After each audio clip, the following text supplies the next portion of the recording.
Hey guys, welcome to episode 5 of the Tabletop Hangout.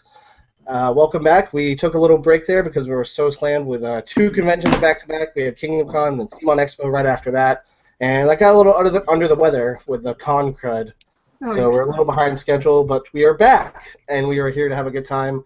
This is the show where I hang out with me and my tabletop industry friends, and we just talk shop about what's going on in the industry and what we've been up to. Today we have... Kat. Hi, I'm Kat with the Hobby Hangout Online Facebook group where a lot of painters and artists get together to play and hang out and do good things. Awesome. And for the first time on the show, we have...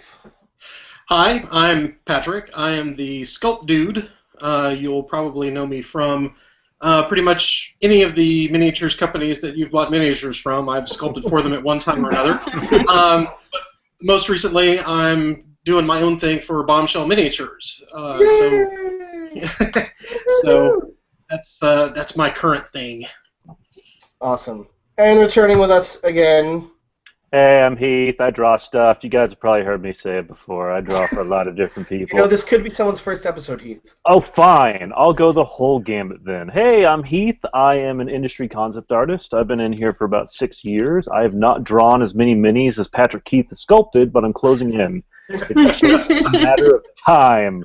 All right, man, get on it. So I always like to start off the show with each one of us talking about what we've been up to recently, games we've played, miniatures we've painted, sculpted as well in Patrick's case. So, Kat, what have you been up to lately? Well, game-wise, I've played a little bit of Seven Wonders Duel.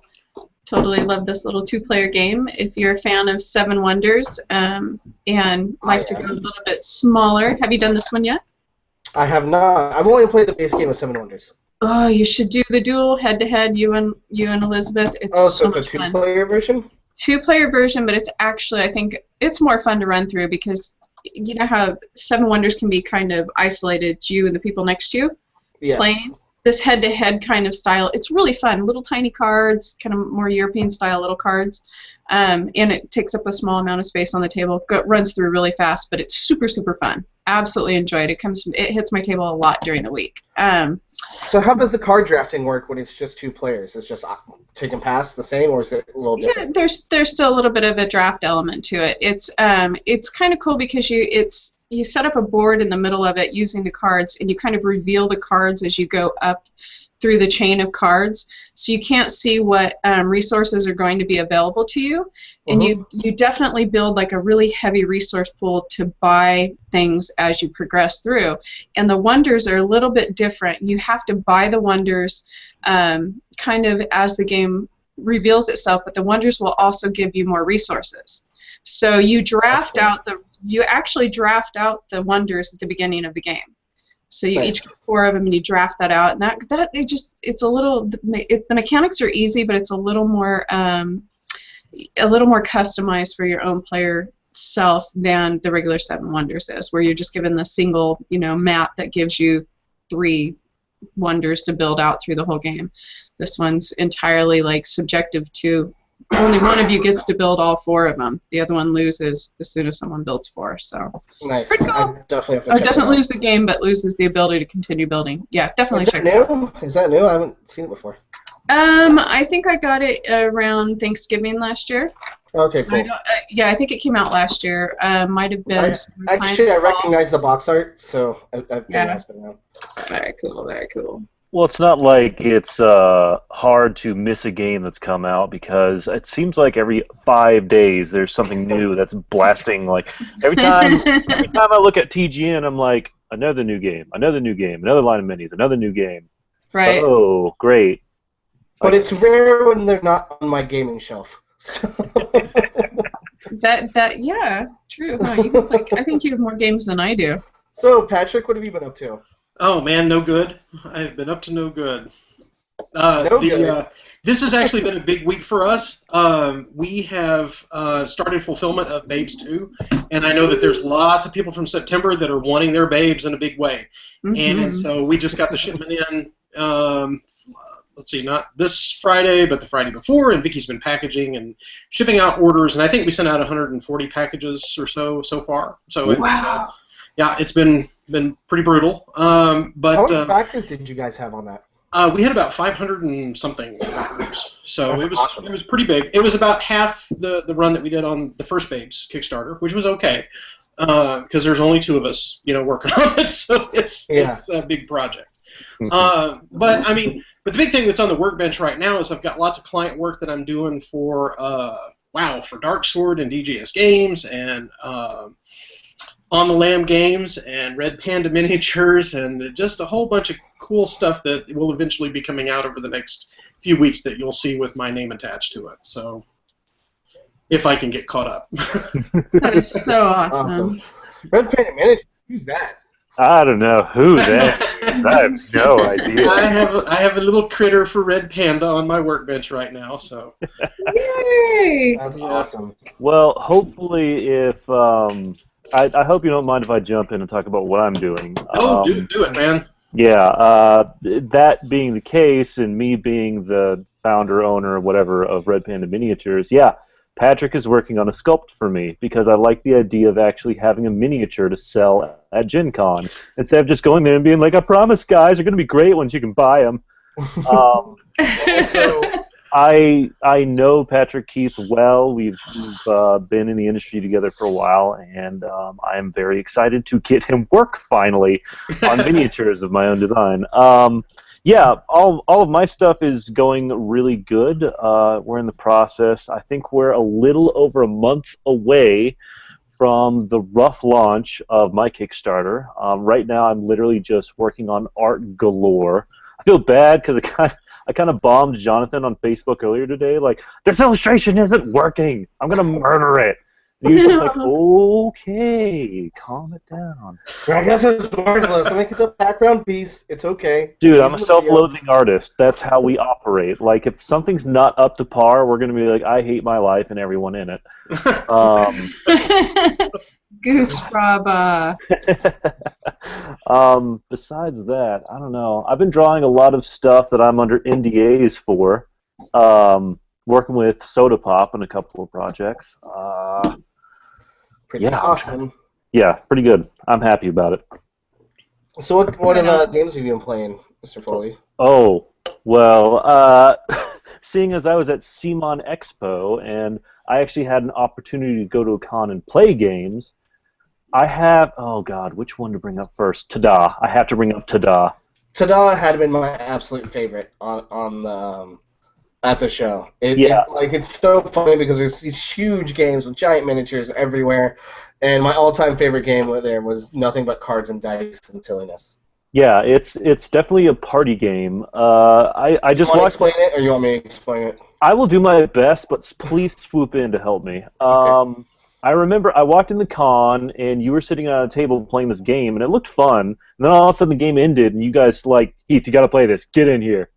All of a sudden, these cards come out, and you have to read the actual spell name. And the first thing I noticed was a 1950s Bewitched kind of art style to the game, which I love to death.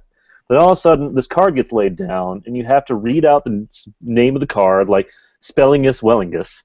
And then you have a cup full of dice that you have to roll, and you have to actually match the symbols as it goes. But it's not just that simple. As you're rolling per round, there's a feat that you have to actually match. So one round it could be flippers, where you literally have to use your hands. They have to stay connected, and you have to grab dice in your cup and then roll it and then match them up as you go. Or another one where you had to keep your elbows on the table as you were rolling dice trying to match them. Yeah, so it's pretty much a speed dice rolling game. Yeah. Like, you'll get your card that has, your spell on it, which is just a different combination of dice. And every time you roll, you can only lock one of the dice, put the rest of them back in your cup, and roll again. Whoever can lock their spell first puts everything down and stands up and says, ta-da! Like it's a trick. Yeah. Like a magic trick. And the real fun of it kicks into gear when people get spells that they unlock that actually have certain things to screw over other players. Like, Jonathan played one on me.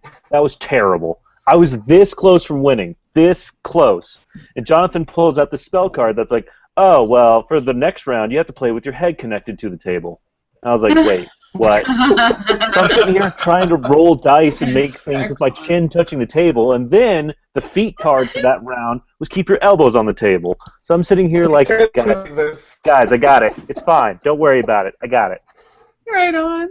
That's awesome. Of course I Nice. lost, tragically. I remember playing one of the cards, like some of them, if you achieve this spell, you can do a bad thing on someone else. Like Heath said, where he had to play with his head touching the table. I was watching a game, and Rodney Smith from Watch It Played was playing, and he had to shout a secret about himself every time he locked a die. And I was just like walking by, and all of a sudden I just hear Rodney Smith going, "I sit down when I pee sometimes." I remember I put one on Brian Steele, which who's been on the show before, and his was he had to give me a compliment every time he matched a dice. So he laid one down. He's like, "You have beautiful eyes," and I was like, "Thank you." And then I just kept going. I think that round I had to start screaming secrets about myself too. It gets ridiculous and fun really fast. Yeah, the game's not out yet. It should be available at Gen Con, and I would definitely check it out because it's definitely going to be one of my go-to party games because it's so simple, and it's one of those games you can get anyone to play. They don't have to be gamers. It's just silly party game where you just chuck dice and shout silly things and do silly things at the table. Yeah, that's a good one. I'm trying to think of another one I played. Blood Rage. We played Blood Rage. Love that game. Yeah. I just remember sitting there staring at the minis like, oh, these are pretty. And then we actually got into the game, and I was like, oh, my God. This is fantastic. So, funny story. We were playing Blood Rage at my house after I got it. And we were just learning the rules. Because I played the game in early prototype with Eric Lang when I was with Cool Mini. And I never got a chance to play it since it's been released and everything. So I was still getting familiar with the rules, and we're playing. And first round, Elizabeth had this card that said we didn't check the card. We should have. She had a card that said she can do upgrades and invades for free. So the entire game goes by, and she was able to invade all of her characters for free and upgrade her clan for free throughout the entire game. And she made this huge sweeping score in the very end of the game. Nice. Then we look at the card, and we realized it was a monster upgrade, meaning that monster can be invaded for free and be upgraded, not her entire clan. Yep. So that was the entire course of the entire game. That was like, everyone's I fault. win! And then I look at the card, I was like, no. We all sat there. Yeah. We all had her read out the card, and we were all like, all right, cool. So it's all her fault it happened. Yeah. It wasn't until I actually saw the actual card and noticed it's a monster upgrade on the side of it. In little bitty type, right? It's just a small font. Yeah, under those rules, though, that we were playing under before we realized what was happening, she crossed 100 points. Nice. I think I counted to about 97, and she still was halfway through calculating, and I was like, Liz, you won. Just stop. Stop embarrassing keep going. I never win. I was at 27 points, crying fat tears. Yeah, that was it didn't matter because we all had a great time playing it, but just the fact that Liz was so excited to win and dominate the whole game, and they're like, no. Denied. Not fair. Because we were just like, man, because I was like, she kept reading what the card said. I'm like, well, that's how it works, and the whole time I'm like, man, that's a really powerful upgrade. And then I looked, I'm like, oh, it's a monster upgrade. Meaning this monster can be invaded for free, not your entire clan. That's kind of like drawing the you instantly win card. Mm-hmm. Yeah. Mm-hmm. Always a good one. I wish I had that in every game because I have the worst rolling luck in the history of the planet. Yeah. Well, see, that's why I don't play Warhammer Fantasy Battle with Vicky anymore because, the last game that we played, which was 15 years ago, she has her giant Skaven army over there, and I've got all my nice little wood elves lined up on my side. So she hits me with, I guess, what is it called? Ultimate Power, where you can't dispel it. She hits me with that, and then it's Plague. So, of course, my little elves are, squishy, and it just kills this guy. She wiped out, the entire half of my side of the table. I threw my dice up there, I was like, I'm done. I'm not playing this with you anymore. I think everyone's got a story of the one game they Game played over. that they refuse to play ever again. Mm-hmm. I think that's all card games with me. And Arcadia Quest. There was actually, when Heath played Arcadia Quest for the first time, I was trying to teach him the game when he was at my house, and I've never seen worse dice rolls in my entire life. At first, we were just ganging up on him and beating him up, but halfway through, like, I actually felt bad, and he just would, like, go up and attack a monster and miss, and then the monster would roll, like, 20 hits on him. Oh, jeez. It was the worst. Yeah, I love Arcadia But I couldn't Quest. help but not laugh at your pain. Dude, it's fine. You deserve to laugh at that point. It was absurd how bad I was losing. Oh. There was another moment at Simon Expo where they were demoing the new rules for Rum and Bones, which I was a big fan of the first game, so I wanted to see what the new rule set was and how it played, and I like it a lot. And I was demoing it with some other guys I didn't know, just demoing the game with Michael Chanel. And halfway through the game, I realized, well, I'm not an employee anymore. I don't have to be nice on demos. Like, I don't have to try to sell this game to everybody. I can just sit there and just win. I'm out for blood. And so I sat down. I was like, all right, guys, this is what we're doing. You're going to take that guy, go attack here. I'm going to go here and attack this. We take this out, and we're just, like, slaughtering the whole game. Nice. And then using up a lot of Kraken tokens, which we're playing the new crew. It's like the Davy Jones type crew. And the more Kraken symbols you play, the stronger your team gets, but it has a higher chance of the Kraken summoning and coming and attack your team. And then, like, right when I looked at my watch, and I was like, oh, I'm about to have to go film something. And then right when I got up, the Kraken was summoned. I was like, peace, guys, have fun.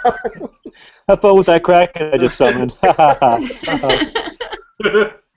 But, Michael Chanel is also can be a quite goofy guy if you tell everyone around him that he loves puns. Because Michael Chanel actually despises puns. Like, it makes him uncomfortable. So it's like, oh, by the way, Michael Chanel really likes puns. And the entire game, where it's like, man, this is getting kind of fishy. Or, like, I'd fall in the water, like, don't worry, guys, I'm just getting my feet wet. And Michael is just, like, writhing in pain, like, wanting to murder me.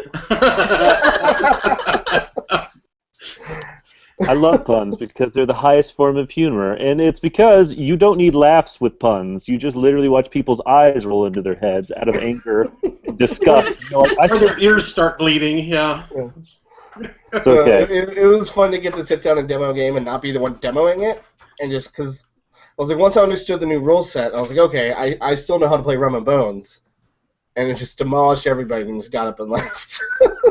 Does it play similarly? Yes, it plays similarly. What's nice about it is, so before there was a lot of steps that you'd have to take every turn. It was kind of hard to keep track of. Like, you're like, all right, I do my deck guide. Now I activate all my deck hands, like my own minion. Move everything. And now I get to activate my heroes. And then I activate all three of my heroes. Now it's your turn. Which wasn't a problem for me when I got the game, because I was part of, like, the playtest of it and helped with the design a little bit here and there. Just, I saw the game since its beginning creation to the end. So that by the time it was out, I had all that stuff memorized. So it wasn't a problem with me. But when I was teaching people the game, I quickly saw how that became a problem. But with I had to make cheat cards for it. Yeah. But with the new rules, it's actually a little bit nicer. It's a little more streamlined. Instead of activating all that stuff, you choose one of the things. They either activate my hero or activate my crew. Oh. You activate your crew goes, and then your deck hand fires, and that's your turn. And it's alternating activation. So I activate one thing, you activate one thing. I activate one thing, you activate one thing. And it goes back and forth. Does that make it a little more balanced? Yeah, I feel so. Instead of a whole crew just coming over all at once and taking over, it's only one thing at a time. And you don't have to keep up with everything you have to do. You just have to, like, all right, now I activate my crew, now my minions move and spawn, and now it's your turn. Instead of, like, I have to activate everything on the board, now then you got to activate everything on the board. It feels much more faster-paced and more action-y. And there were some other changes, too, but that's the biggest one, is the alternating activation and the way the crews work. They changed some of the scoring. I know. Oh, and another big thing was you can get points for killing other models, which is nice.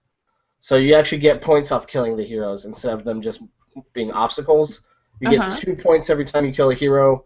and then I believe 6 points for the objectives, which they used to be 8. Oh, thank God.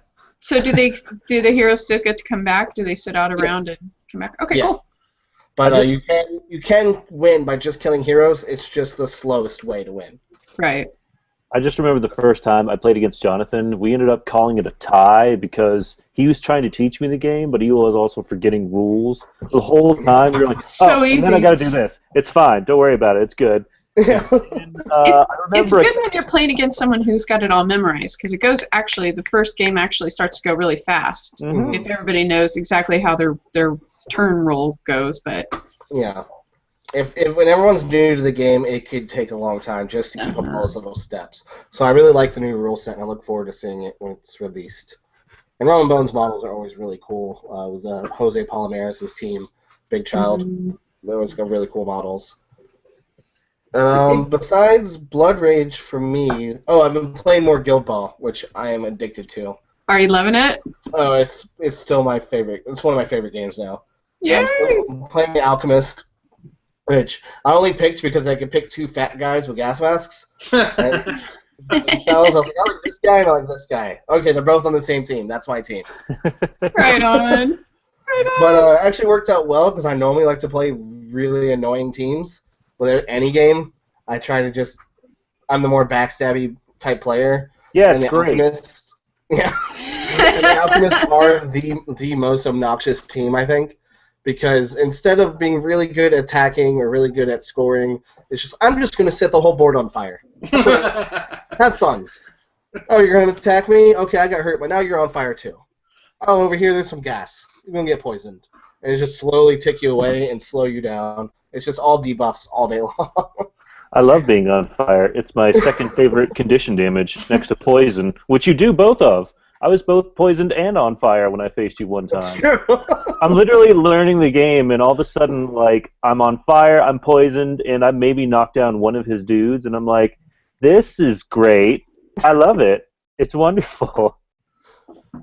I'm still learning the game. I've got like 3 games under my belt now, but I think I'm going to start going to the local game store to play games with people and play tournaments, because I have yet to be I've always been more of a board gamer than a miniature war gamer, just because I like the idea of opening up, playing it, and I'm done. I don't really have to go somewhere. And wargaming, I'm also super ADD, so when I have 30 models on the board, I forget which ones I've activated. And I'm like, I think it's this guy. I don't remember, and my opponent's not going to tell me. So now that Guild Ball's only 6 models on the field, and I get to feel like I'm playing Mega Man Soccer, it makes me pretty happy. Mm-hmm. Yeah, I need to pick up the Butcher's team so I can just come in there and just annihilate you the entire time. I literally Butchers are pretty scary because they're just pure damage. Yeah, if I pick up a Guild Ball team, it is going to be to counter your Guild Ball team. That is the only... I will buy them and play it once so I can destroy you and then be like, I'm good, I'm going to just put these in a case and walk away. Well, you realize my wife has a team, too, that I can play, which is the Brewers, which are all tanky. Yeah, true, I forget that. House rules. You can't play your wife's team. Done. Just play... That's awesome. I could make a house rule that would be mean. You can't play any models that you haven't painted yourself. Oh, that wouldn't play any game.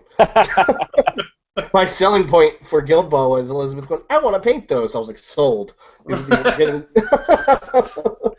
it's nice when if your my wife ever tells me she painter. wants to paint something for me, I'm buying it. It's my next favorite thing. Yeah. You would think since I'm married to a professional miniature painter, I would have all these games fully painted and all this stuff, and I try to just put something on her desk. She's like, I'm busy. No. It goes into the queue. It's like, yeah. The queue for 4 years ago. Right. But I can't complain. I still have beautiful painted award-winning pieces on my shelves at home and stuff like that. Yeah, see, you can have more than just that. You just have to make sure to pay her to do it. That's the current process I'm in. Like, hey, I have beautiful Liz painted pieces. It's because I paid her. Make it worth her time, Jonathan. Stuff around the house. Yeah. Well, she used to say before we got married, she goes, well, you going to pay me? And I was like, no. And I'm like, hell yeah, I'll pay you. I'll go right out of my bank account, back into my bank account. I was like, I'll pay you $5,000 for that miniature. Oh, man. By the way, it's Patrick Heath. I wanted to say congratulations on Critterkins. Oh, thanks. Yes! Thank Oh, you. I can't wait for that. We are very excited about it. It actually did quite a bit more than we were expecting it to. Mm-hmm. We were thinking we were probably going to wind up getting about 100 backers or so. Because it's a new thing, we didn't really advertise it, like some of our other things that we've done, and we just kind of came in under the radar with it, but we wound up coming away with a couple of hundred backers, and about, check this out, we were right at $10,000, like 1 minute before it ended, and then one backer dropped out, and it dropped below, and we were like, no, because it's the stretch goal, right? So we were like, oh, okay, well, this is the cool little wolf character, the little Viking girl, and we're going to go ahead and do it anyway, because it was so close. I was going to say, if it's like $20 off, I'd be like, all right, I guess. We'll make it. See, I think that's the nice thing between stretch goals and base goals. Is base goals, $20 off crushes your world. Where stretch goal, you're like, it's close enough. We'll work it out. Yeah. It was enough to to cover what we need to cover on it. Which is my sculpting all the time that it's going to take to mold and cast it. And all that kind of thing. So it's we'll put it out. She'll be available as a selection for our what we were calling the kit and caboodle this time. So it's where you get to pick. We started with six Critterkins that you can pick, out of the ones that are unlocked, and then one of the stretch goals we unlocked a 7th slot. So now you can pick 7, and for the same price, kind of a thing. So it kind of makes it a little bit. It adds value to it, by putting an extra slot in there. Yeah, let's just put it this way. Seeing as I have to build my own Kickstarter soon, I was literally like, Dear Patrick Keith, teach me all of your secrets. I want to know all the tricks and tips.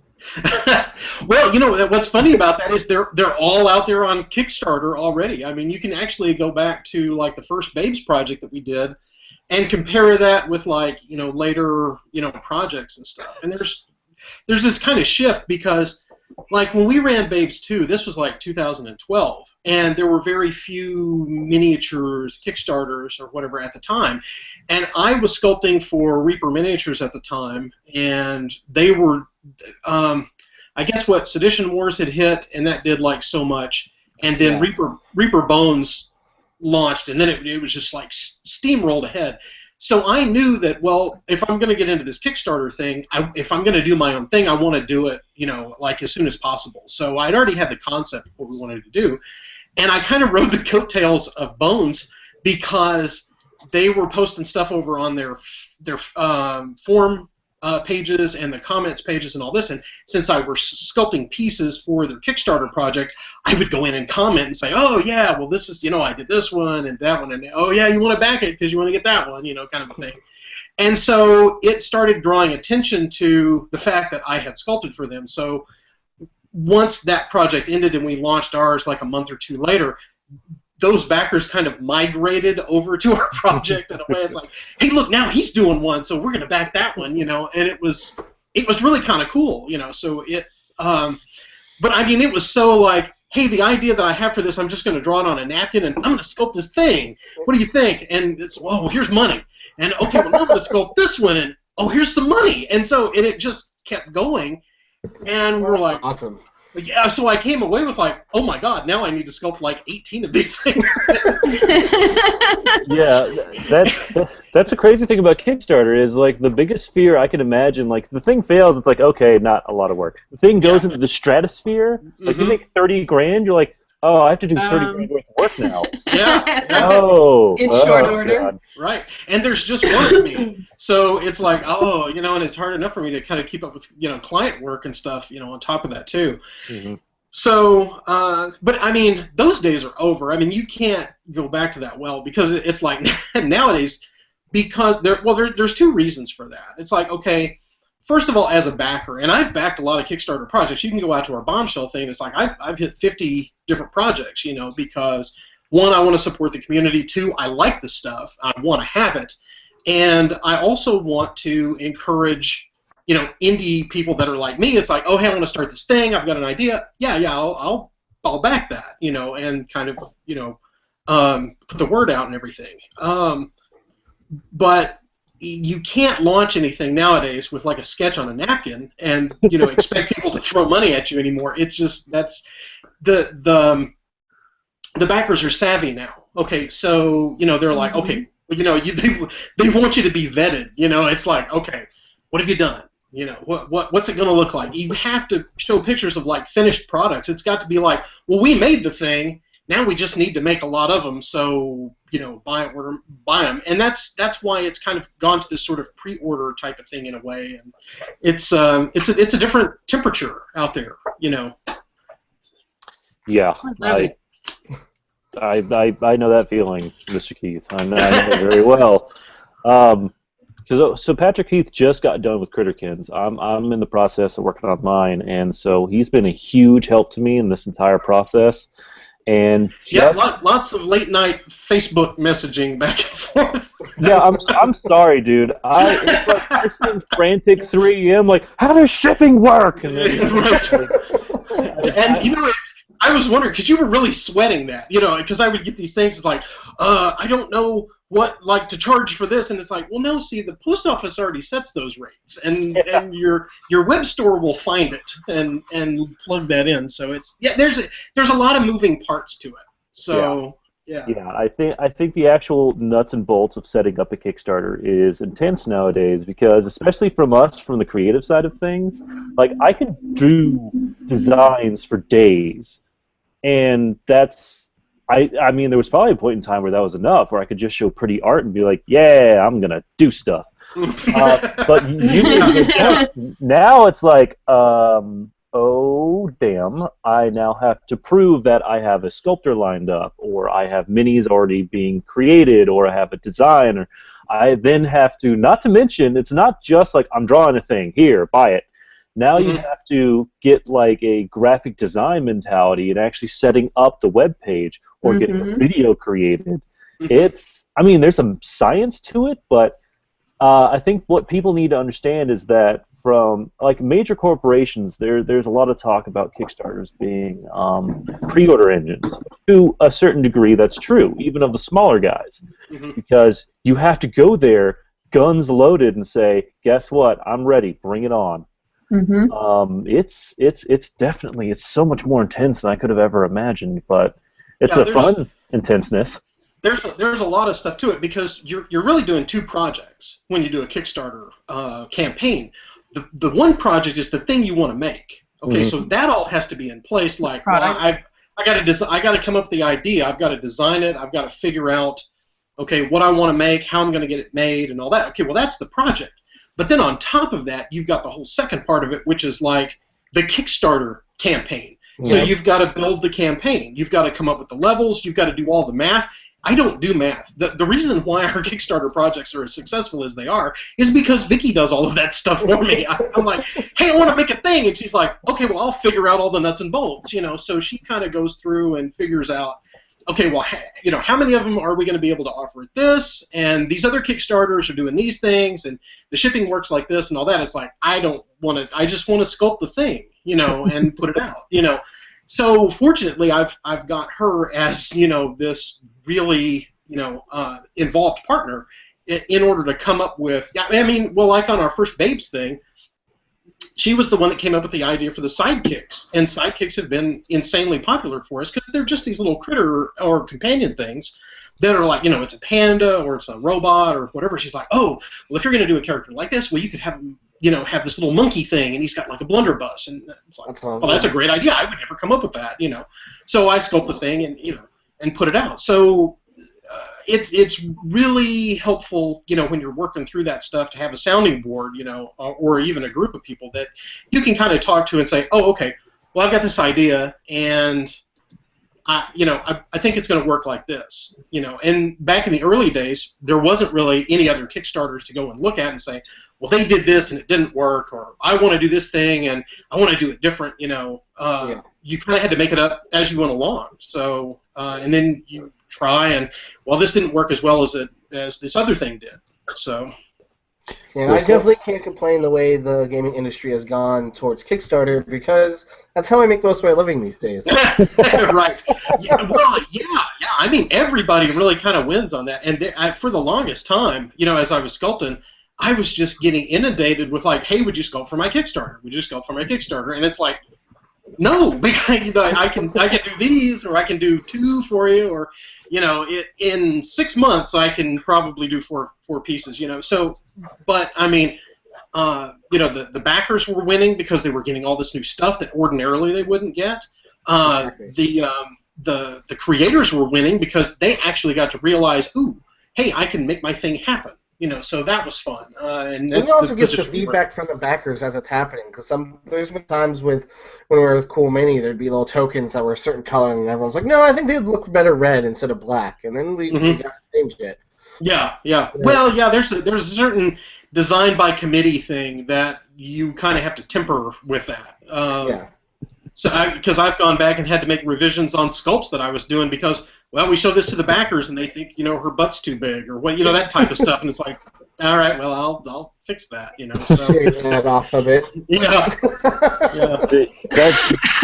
See, then you get other comments too. Like I've worked on tiny Kickstarters, and I've worked on major league Kickstarters, like Mantic Games stuff, and. I remember, like, the small grade things, it's like, these are great, we support you, you're the best, small company.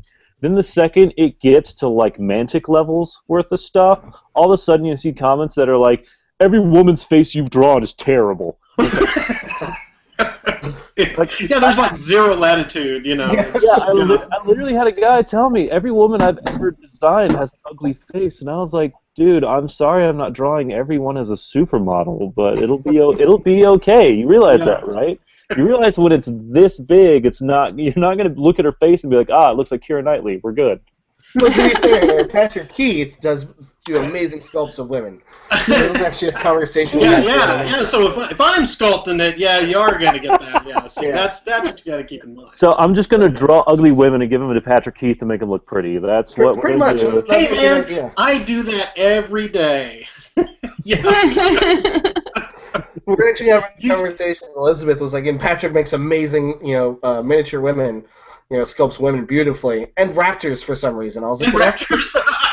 That's an interesting combo. Yeah. I was like, if you think about it, in Jurassic Park, all the raptors were female. That's correct, and that's why the raptors that I sculpt are really, really hot. Yes. Yeah, really sexy raptors. The really sexy raptors, yeah, with the feathers. They've got the little crest and everything going, so they're styling.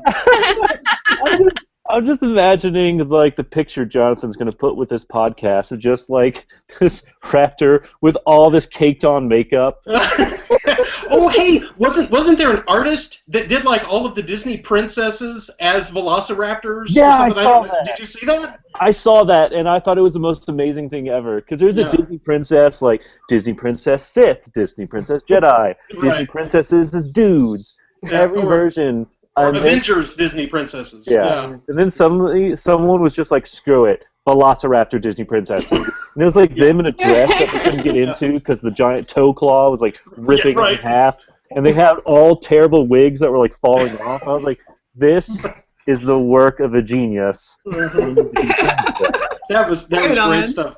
I swiped all those images and stuck them in a reference folder. They were just terrific.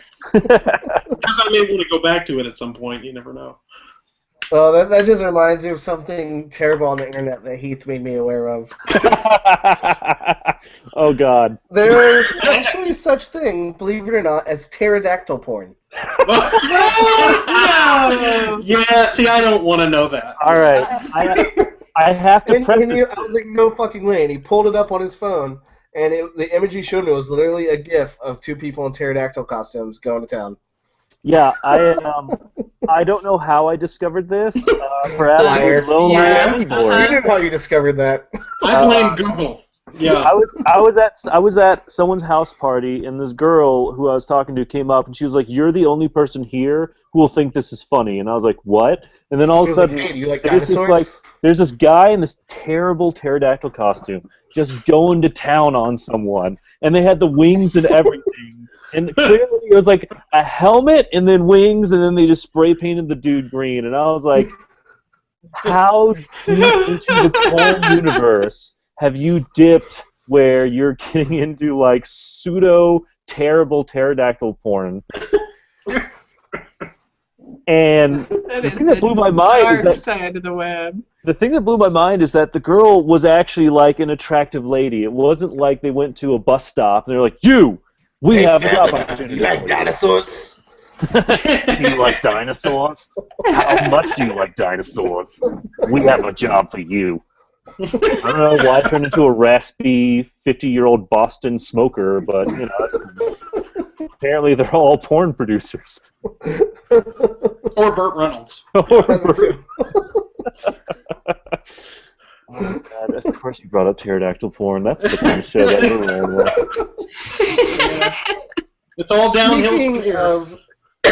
Speaking of Kickstarters and terrible things, I actually did a Kickstarter video for a game, a raunchy card game called Innuendo. Oh, yeah. I saw the post about that.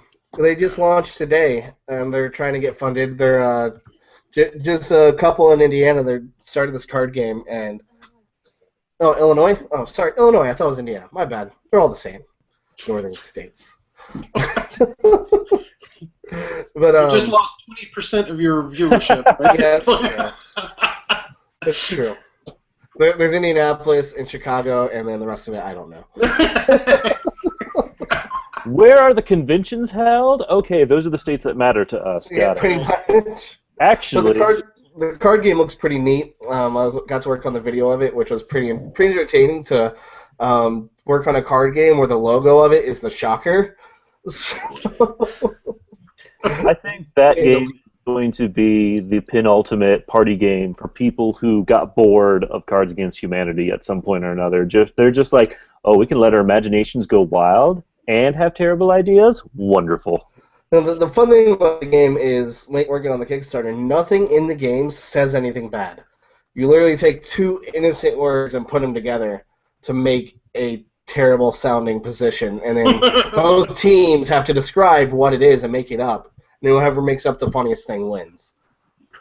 Oh man, that is urban legend waiting to happen. Yeah, like one of them was like a sloppy Viking and the salty drummer boy. You know? Which those actually sound like a thing, though. I mean, yeah, like that could be a thing. Mm-hmm. Here's what we need to do. At the end of the podcast, there's always the two people go in and do the super fight challenge. What we need to do is have one where it's innuendo, but Jonathan literally has to bleep out 90% of it while we're going. So it's just one giant and then you do the beep and beep. It's just a continuous hamburger. Yeah. I'd be on board with that. I'd totally be down. Oh, man. And another big hit in this industry I wanted to touch on before it's over is Dark Souls, the board game. Oh. That's almost like $3 million or something. No, it's at $4.6 million right now. Oh, is it? Okay, but the last time I saw it, it was like almost 3. So yeah, I guess they've hit that last 48 hours, right? Yeah, they're at 17 hours to go right now. Okay. Yeah, and I'm glad I'm backing it, just because I don't even know if the game's going to be that great. I looked at the videos, and the game seems solid, but you never really know till you play it. That's always the risk with Kickstarter. But the models are fantastic, and you're just getting so much stuff. You know, once a Kickstarter hits that $1 million mark, it's always going to be worth it as long as they give you your product, of course. But the fact that you're getting so much stuff is just awesome. I should have learned from Kingdom Death when everyone was getting on board with that. Is that I should have backed it at whatever level that was. That's why when Dark Souls came in, I was like, $80 for what? Okay, backed it, done. Well, Elizabeth backed Kingdom Death, and I'm glad she did, because we got so much stuff. And what was the starting level? Do you remember, Elizabeth? I think 85 for the core game. 85 for the core game, and now is like wow. a $400 board game. That's amazing. And I just got a copy she got of a bunch of the extras that you can't get anymore, and surprisingly a really, really fun game as well. If you haven't played it, it plays like a DM-less role-playing game, where you're all just fighting against these main boss, and then you're just building a civilization, and I was surprised of how good it was going to be. I was like, okay, these are beautiful models and stuff like that, but how is the actual game? And it actually came out really well, and I'm really happy that we have it at home and did not have to spend $400 to get it. So. Yeah, I'm pretty sure with that Dark Souls game, what I have backed at currently is probably around $300 to $350 worth of board game material, and That's a lot of stuff. I'm very happy about it. It's just kind of weird. Like I played most of the video games for Dark Souls and Bloodborne and all that stuff, and I love them to death.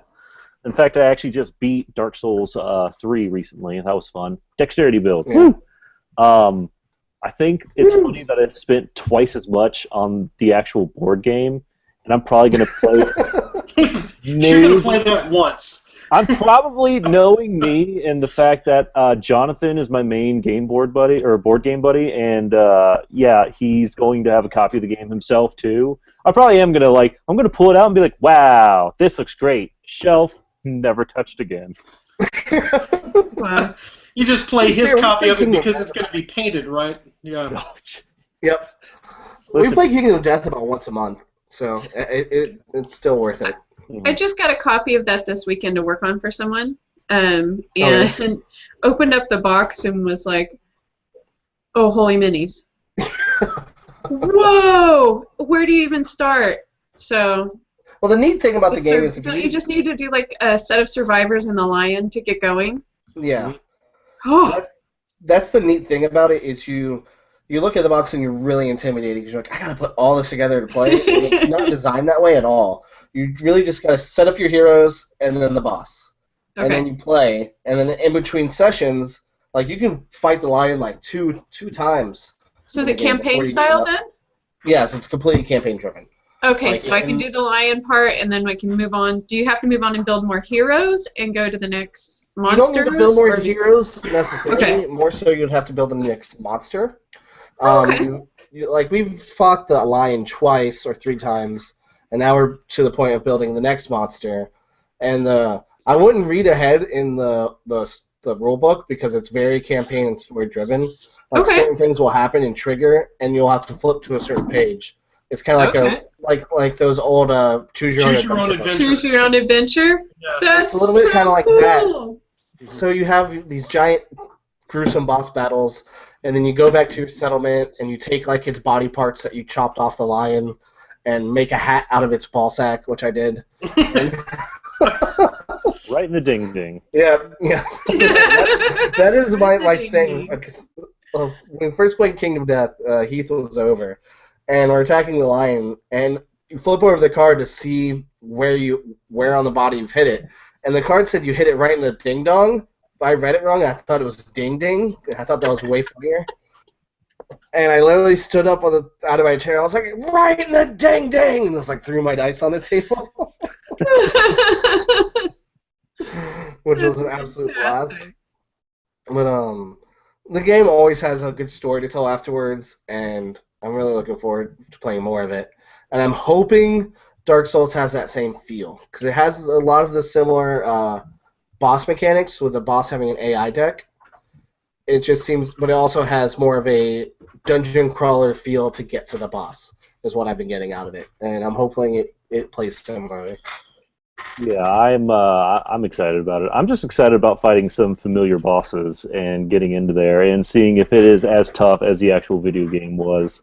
Because I think that's the weird thing about being a video game fan of that game, is that you have these fights that you remember so well because they were so awful.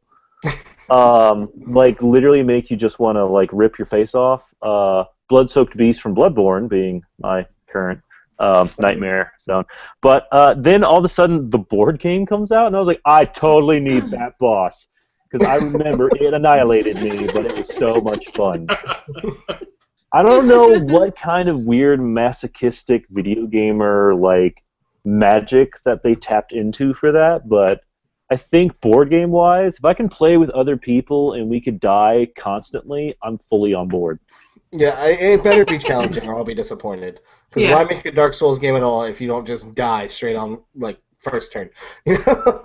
Yeah, because that'll happen in Dark Souls. You'll like, hey zombie, what's up? And then he'll hit you 18 times and then kick you off a cliff. You're like,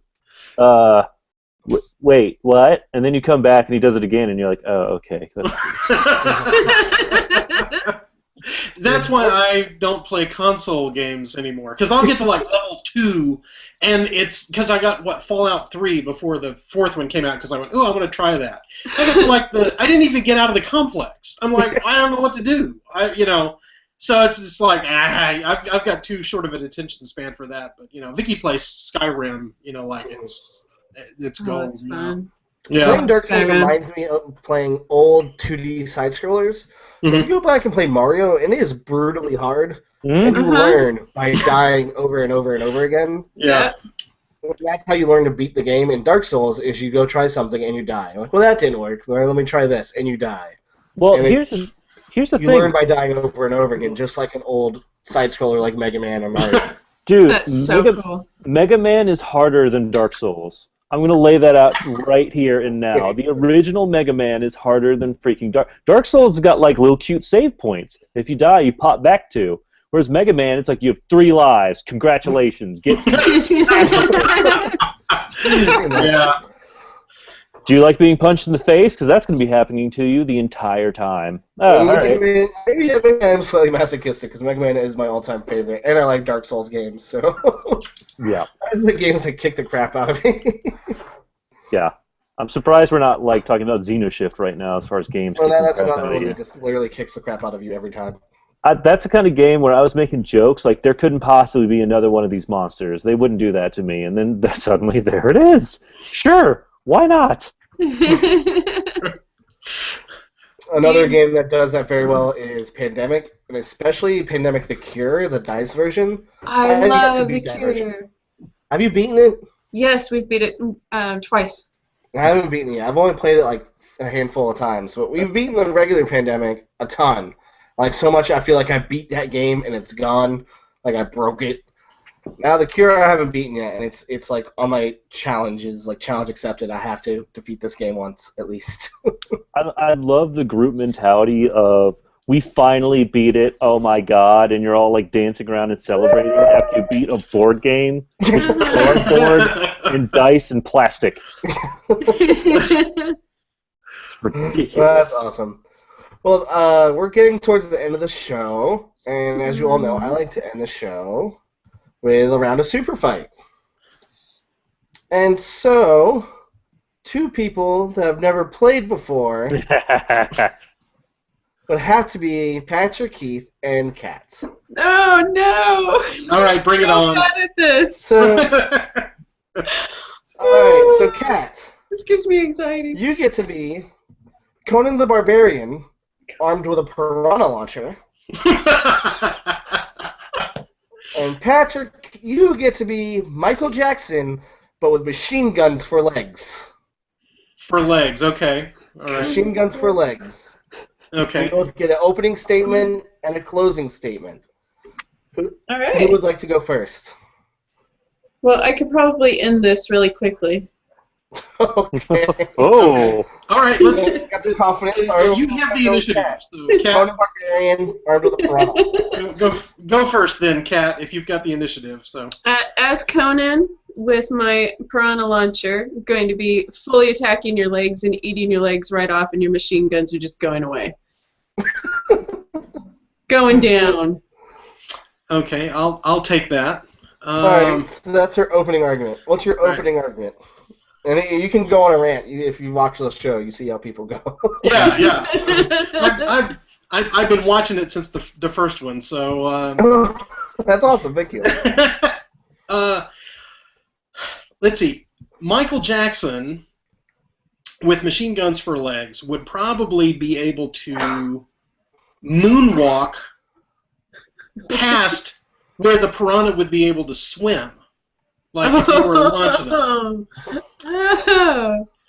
So, machine gunning backwards, dodging the piranhas.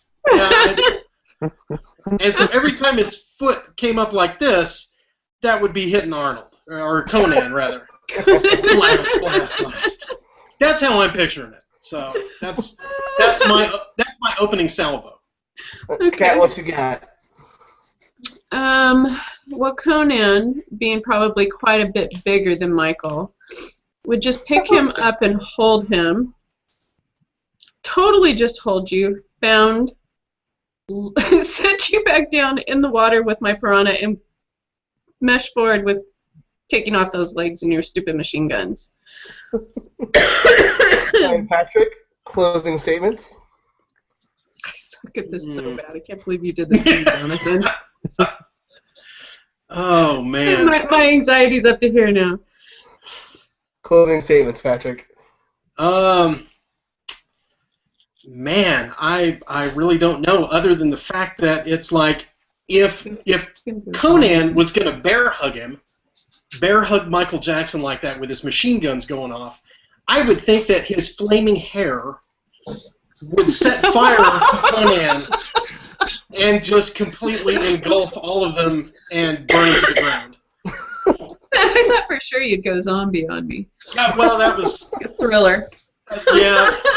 No, I fear zombies and keep that as far away from me as I possibly can. So zombies are my bane. So for some reason, I pictured flaming head Michael Jackson's a little bit scarier than a zombie. Yeah, it's kind of like Ghost Rider, right? Yeah.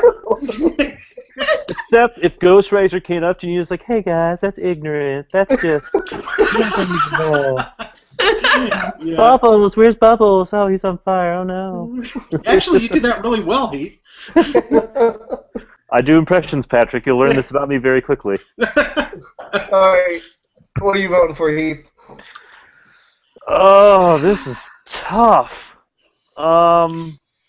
Honestly, most of the shows, there's one clear winner in my mind, but both of them, I tried to imagine Michael Jackson, A, dancing with machine gun legs, and B, trying to be violent at all. It's like, I'm going to get you, Conan. Oh no, I fell over. No, Bubbles, help me.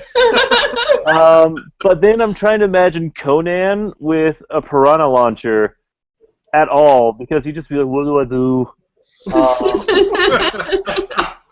I'm going to vote for Conan with the piranha launcher, only because I imagine him coming over and not actually shooting it, but just clobbering Michael Jackson in the head with it once. Yeah, just beating him to death with it. Yeah. Well, Michael Jackson is just like it's like that thing where your guns shoot off by accident. He's just like, I don't know what's happening. Oh no. So my vote's for Conan and the Piranhas. Well done, Kat. So that leaves it to me. Oh boy. Here's my idea. If Michael Jackson had the machine guns for legs, or Conan had the piranha launcher, Kat said she would bear hug Michael Jackson. But I think Michael Jackson's too fast and has the spins. Oh! He could get out of that. All right, power question. Is the machine guns from hip down or just from knee down? Does he have that knee joint? That's going to make a lot of difference here. That's a huge difference, I know. He says guns for legs. Yeah, I think that's an entire leg as a gun. Yeah, pointing at the ground. Man, that's tough. It made a difference. I'm going to have two random cards and they're going to be added, and you guys are going to have to go back. I was picturing the launcher from the Minions. All right, I think Jonathan's doing a tiebreaker. Tiebreaker. Oh! So we got something random, not looking at it. So the machine gun leg Michael Jackson is also riding a broomstick, while Conan shoots poison darts from his nose. What am I up against? Go. No, what am I up against? Michael Jackson, still with the machine guns for legs, but he is also riding a broomstick. And Conan with a piranha launcher also shoots darts from his nose. Okay, let's. I'd like to note two things here. A, it's not a flying broomstick. I think riding a broomstick barely means it's flying. That kills my whole tactics then. So I mean. Okay, sorry. As a judge, ignore my input. I think when it says riding a broomstick, it means flying like a witch on a broomstick. I'm gonna rule that, and Conan can shoot infinite poison darts from his nose. Oh yeah, totally going for that. He's dancing around all over Mr. Michael Jackson, shooting him up one side and down the other. Broom or no broom, and he's gonna reach up and grab the broom because he's not gonna be able to get high enough with his stupid little gun legs. Then he'll use his broomstick on him.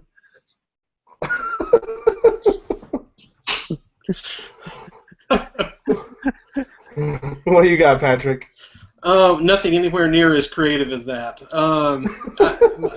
My concept of it is that Michael Jackson would be able to accelerate by continuously auto-firing his machine guns faster than the darts would be able to shoot out of his nose, or the repeating piranha launcher would be able to hit him. So, not only that, but then once he zoomed fast enough, he'd be able to create a power dive and create a strafing run to take out Conan right in the last, few minutes of the battle.